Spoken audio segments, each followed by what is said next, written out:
want to give a general overview in a form of a poem, which is really what this is all about.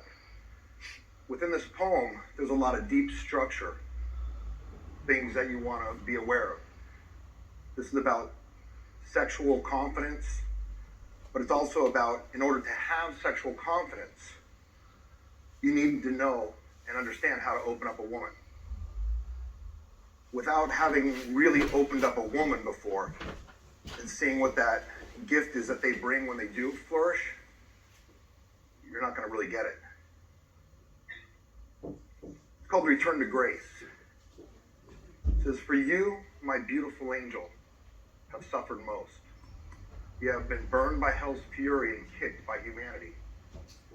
Your torments are felt, for they exist in the world, but you have been brave. Brave enough to forget who you really are.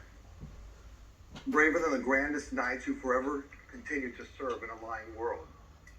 Your veils beat, your wings torn. You stand before me, weak, tired, and tormented, but at last the reckoning is near.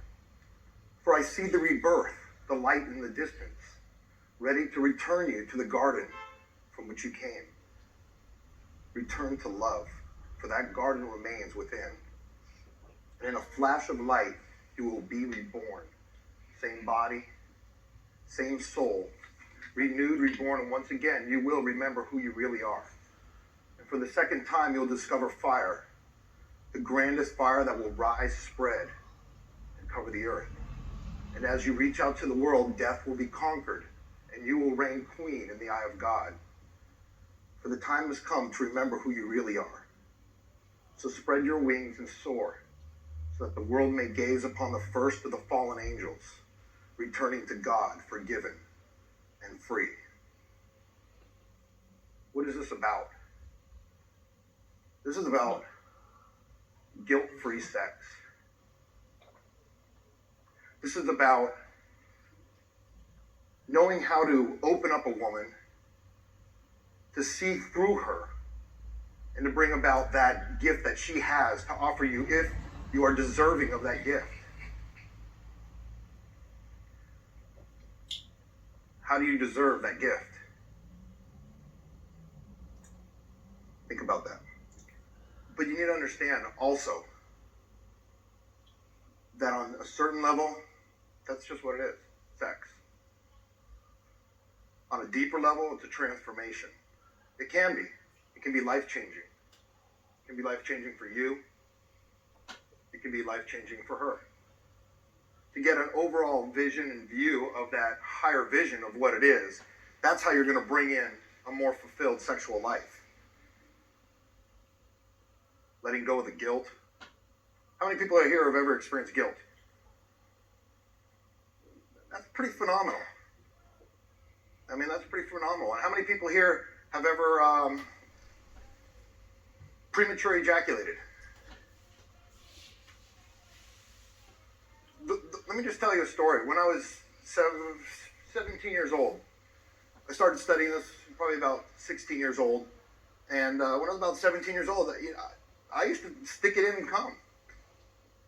You know, and it was that process of not really understanding my own sexuality, of not really having that fulfillment, not really having that flexibility to really express myself sexually.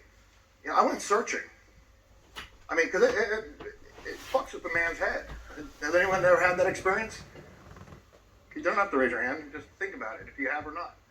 You know, I went out and sought help, found a hypnotist. This is how I actually originally got into hypnosis. Little theory, a little history behind me. And I took care of it. I found out what I had to do to fully express myself sexually and what had to happen in order to help me move there. So no matter where you are, it's okay. Because if you do exercises, if you learn about sex, if you learn about pleasure, if you learn about women, if you learn about life in general, you can bring in make a huge difference in your life with that. There's a thing that says, without sexual control, you have no creative avenue. Sexuality, sex, has to do with expression, has to do with discovery, has to do with admiration. There's nothing more beautiful, and I don't know how many people have ever noticed it, but there comes a point when a woman fully opens up to you, and it's like getting shot with 10,000 wattage power of electricity right through your heart.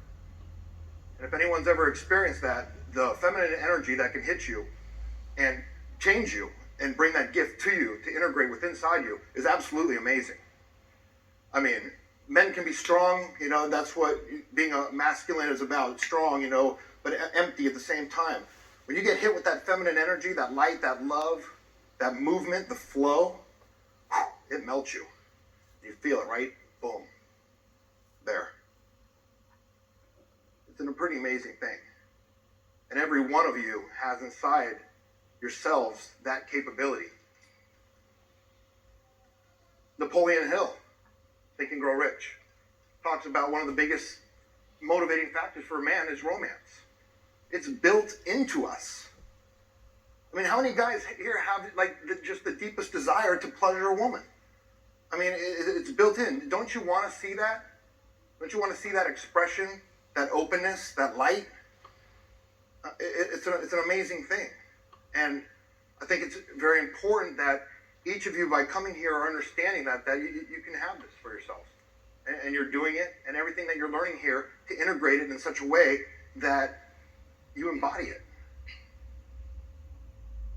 But also, who here thinks that good sex is about getting it on? Does anyone? I mean, there's proper moments in time, but I mean, this is Western civilization. Bam, bam, bam, bam, bam, bam, bam. You know, grab the hair. You know, you like that? How's that feel? You like that, bitch? Huh? I mean, this is porno style, Western porno. Okay. I like to do this when I teach guys a little bit about what it feels like. Everyone, take your hand like this. Okay. Okay. And what I want you to do is take your other hand and just. There you go. Now, I'm sure you guys can put the connection of what this actually means. For some of you, if you stop, it's going to make me wonder. Just keep on rolling. Okay, maybe a little faster. You're going to start to find that groove.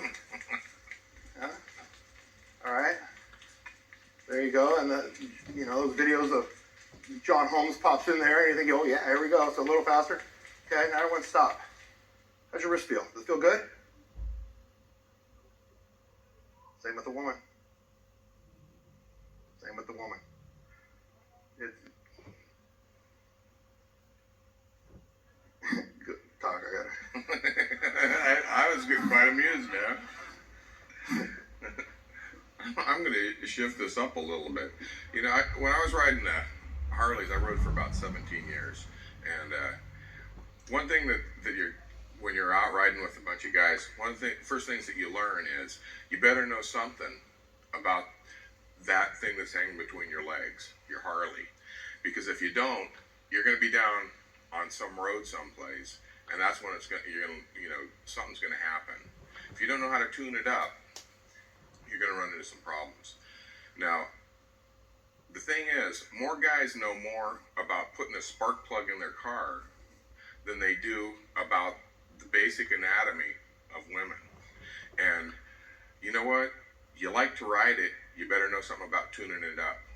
You know, some of the basic anatomy stuff is like, there's, hey Doc,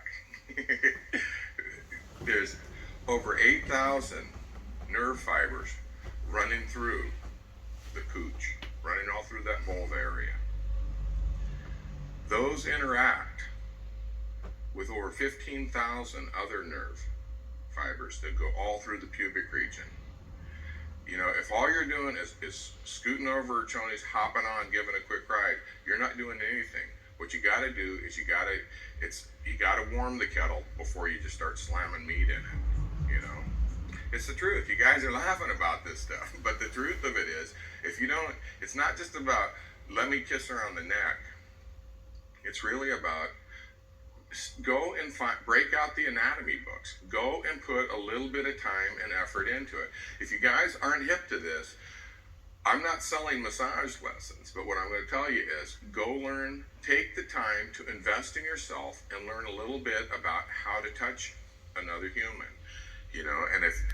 and when you can be so in tune with where they're at, you're going to be able to read their body language, because you'll be able to reach inside, and when there's spasms there, you'll be able to release that. Another thing about the body is this: we do a thing called sexual enhancement massage. And in this, the first thing that we do is we release we have them face down on our table, and we release the back of the lungs underneath the shoulder blades. Then what we do is we flip them over, we get all the tension out. Once you do that, you get the bronchioles open. When you get more oxygen in, and then you free the passageway down, you get more blood flowing. If you want her to be responding instead of faking a response to you, you better pay some attention to how you're going to tune her up. Take a little bit of time, and also once you go through whatever your routine is, take some time, warm her up, and then let her get warmed back down again. Don't just hop off and, shit, honey, I need a shower, I'm out of here. Take your time with her.